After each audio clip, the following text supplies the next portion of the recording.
नमस्कार. कोकणच्या कोकण्या या यूट्यूब चॅनलवरती आपले सहर्ष स्वागत. आज दसरा या दसऱ्यानिमित्त मुलीकडून करून घेतलेली ही बुक सरस्वती पूजन व पुस्तक पाट्या याचं पूजन करून घेतलं आहे. अशा प्रकारे पूजन करते बघा. व्हिडिओ पूर्ण पहा.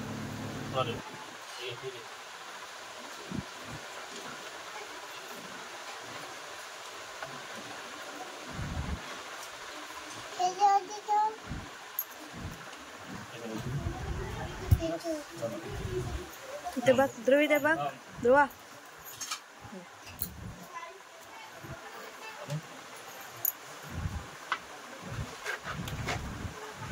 इधर बघ ना, ये गंगे.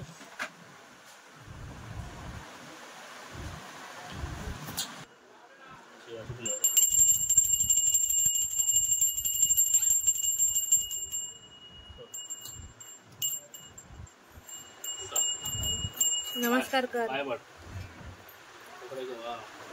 बघ इथे बघ, डोकं टेकव.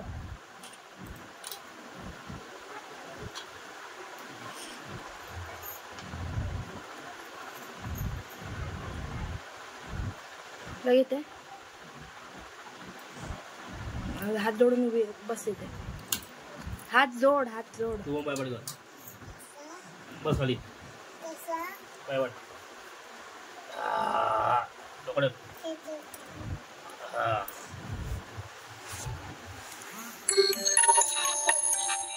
असं असं हात असं डोकं पाय नीट कर.